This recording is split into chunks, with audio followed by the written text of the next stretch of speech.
Ladies and gentlemen, welcome to my new video.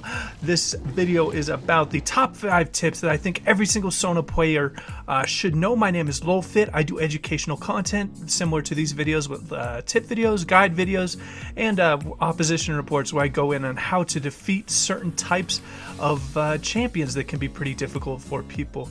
Now, with the 5 tips, they are going to be a little bit out there, a little bit different. They're not going to just be these really cookie cutter tips that you are used to seeing, so stick around. And also, I am going to link my Discord and Twitter in the description down below. If you guys want to ask me any questions, I'm always checking those, and I'm always responding to you guys, as well as if you just want to comment, I'm going to get around to those as well, of course. So let's just dive right into number 1. Now, I think this is going to be one of the most underutilized things in Sona's kit right now when I see Sona players currently playing the champion. The power chord of Demundo really needs to be used at a effective point in the fight. This is always the best power chord in my opinion in this current meta, because there's so many divers and bruisers that have a really telegraphed combo. So you really want to be using that power chord right when the Talon jumps in with his Q, right when the Fizz is just about to E in on a fish target. It's really easy to know when you're about to need to use that Demundo, so look to use this. I'm under the impression that this is definitely one of the most needed power chords in team fights. Of course, the tempo can help a little bit with kiting, and you can do a little bit more damage as a support. I don't think it's the best. I'm a really strict believer that you should be using the green power chord, so please keep that in mind when you're fighting. It can really be the difference between life and death for your carry. Alright, let's jump right into number 2. AFK warning. Okay, so this is going to be not really anything micro as the first tip was, but this is going to be a little bit more macro play and how you're approaching the game.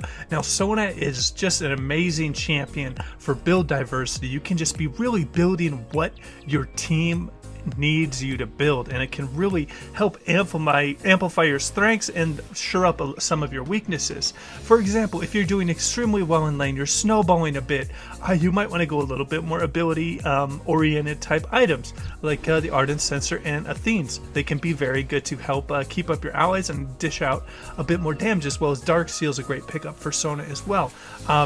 The only restriction with her item builds is she really needs CDR and mana. She's very mana hungry in team fights when you're spamming out a lot of spells, so just keep that in mind, that you need at least one type of mana item that's going to help you a bit with that. Now, if you're struggling a bit, but say your ADC got a bunch of kills, but you just keep getting killed over and over by this Kha'Zix or this Talon or this Fizz, look to build things like Zeke's can be a really powerful item, because it's going to amplify your ADC's damage quite a bit, and also it's going to give you a bit of tankiness. So really look to build off of what your team needs in those respects. Obviously, if you're getting a bunch of kills, you can even go offensive AP items yourself. This is one thing I absolutely just adore about Sona, is you're able to go really heavy damage builds and almost solo out ADCs, if not solo them out after a few items when you're snowballing. So really, you shouldn't be building the same thing over and over and over again on Sona. Look at the game state before approaching your item build, and really look at, hey, they have a lot of CC, or hey, they are just trying to run at us with champions that don't have many dashes. Boots of Swiftness might be really good. Maybe you need to prioritize using your E aura a lot in the team fights. So Sona's kit is just so flexible. It's just such a jack of all trades with her kit and her items, that you should be just looking to fill in the blanks of your team fight and really help carry them to a higher level as a team altogether. Alright, and let's just jump right into number 3. Now, this is going to be a little bit of a different type of tip that I can give people. Usually with supports, they have a broad pool, so this should be pretty good for them. Sona needs to be played into certain types of team comps and enemy team comps to achieve her true effectiveness as a champion. Now, what I mean by this is she can be really heavily countered by a lot of mobility and high damage sources. So if there are 2 to 3, or no, let's say 3 to 4 divers or assassins on the enemy team, the Sona pick is going to be a little bit suboptimal.